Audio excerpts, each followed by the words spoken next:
شداد بن اوس رضی اللہ تعالی عنہ قال قال النبی صلی اللہ علیہ وسلم الکیس من دان نفسه وعمل لما بعد الموت والعاجز من اتبع نفسه هواها وتمنى على الله كما قال علیہ الصلوۃ والسلام۔ حضرت شداد بن اوس رضی اللہ تعالیٰ عنہ فرماتے ہیں کہ نبی کریم صلی اللہ علیہ وسلم نے ارشاد فرمایا، ہوشیار عقل مند آدمی وہ ہے جو اپنے نفس کو بدل لے اور عمل کرے اس چیز کے لیے جو موت کے بعد ہے۔ بیوقوف وہ ہے جو اپنے نفس کو اس کی خواہشات کے پیچھے لگا دے اور آرزو اللہ تعالیٰ پر کرے۔ میرے دوستو، نبی کریم صلی اللہ علیہ وسلم کے نزدیک عقل مند شخص وہ ہے جو بعد میں آنے والی آخرت والی زندگی کے لیے عمل کرتا ہے۔ نبی کے نزدیک تو عقل مند دانا یہ شخص ہے، لیکن آج ہمارے نزدیک عقل مند کون ہے؟ ہم کہتے ہیں یار جس کے پاس مال و دولت ہے نا، جس کا کاروبار ٹھیک ٹھاک ہے، وہ عقل مند ہے، وہ کامیاب ہے۔ اور ہم کہتے ہیں جو دکان والے کو کیا کہتے ہیں اسے دا لگایا ہے نا، دکان والے کو یعنی پھٹی لگایا 10 روپے کے اوپر یا 20 روپے کے اوپر لگایا ہے، ہم کہتے ہیں بڑا تیز ہے بھائی، شاباش 10 روپے اتنے لے آئے، ہم اس کو عقل مند کہتے ہیں۔ اس کو تنبیہ کرنے کی بجائے اس کی حوصلہ افزائی کرتے ہیں غلط کام۔ تو عقل مند میرے دوستو کامیاب وہ شخص نہیں ہے جس کے پاس مال دولت ڈگری عہدہ ہو۔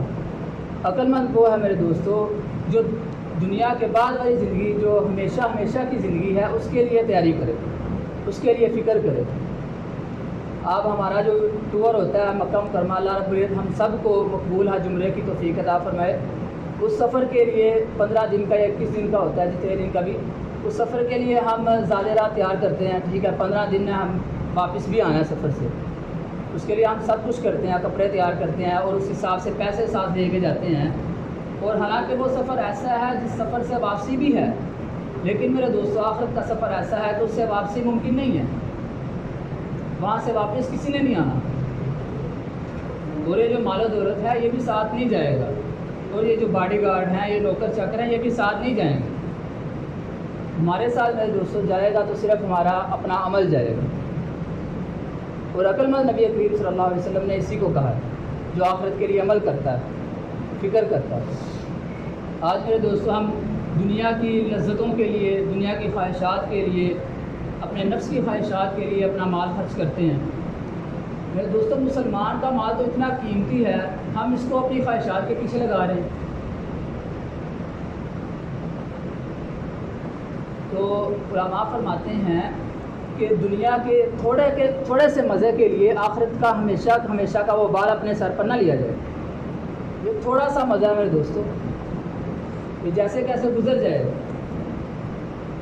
ہم اس مزے کو چھوڑ دیں تھوڑی دیر کے لیے، اپنے نفس پر پاؤں رکھ لیں، تو کل آخرت کے لیے میرے دوستو آخرت میں ہمیشہ کی کامیابی ہو۔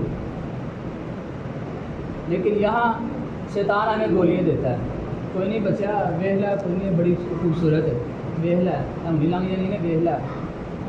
میرے دوستو 5 سیکنڈ کا مزہ کل ہمیشہ کا وہ بال بن جائے گا۔ اس 5 سیکنڈ پر ہم اپنے نفس پر بوجھ بنا لیں، یار کوئی نہیں گزر جائے گی، نہیں گزر جائے، میں کرا پیچھے تھوڑی آنا ہے، یعنی میں نے کچھ دے دینا ہے۔ اگر تیرے کچھ دے دے پھر بندہ دیکھیے، جب اس نے کچھ دینا ہی نہیں ہے پھر محض دیکھنے کا کیا فائدہ؟ ہم اس 5 سیکنڈ کے لیے اپنی نظروں کو جھکا لیں گے نا، تو ہمیں انشاءاللہ اللہ رب العزت کی ذات سے امید ہے ایمان کی حلاوت نصیب ہو۔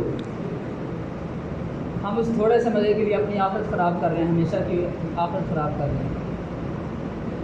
میرے دوستو عقل مند وہی ہے جو اپنی آخرت کے لیے فکر کرتا ہے۔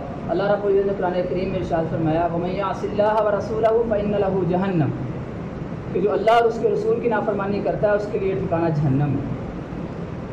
تو ہم عمل کریں، صرف اللہ کی رضا کے لیے کریں، اپنے نفس کو چھوڑ دیں، نفس کی خواہشات چھوڑ دیں، اس سے کچھ حاصل نہیں ہوگا سوائے دنیا کی لذتوں کی۔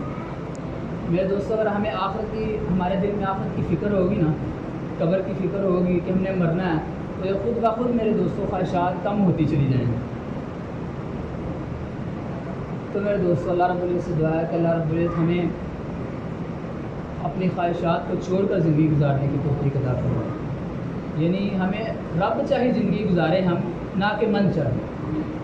اللہ رب العزت سے دعا ہے کہ اللہ رب العزت میں جو کچھ کہا سنا گیا اس پر عمل کرنے کی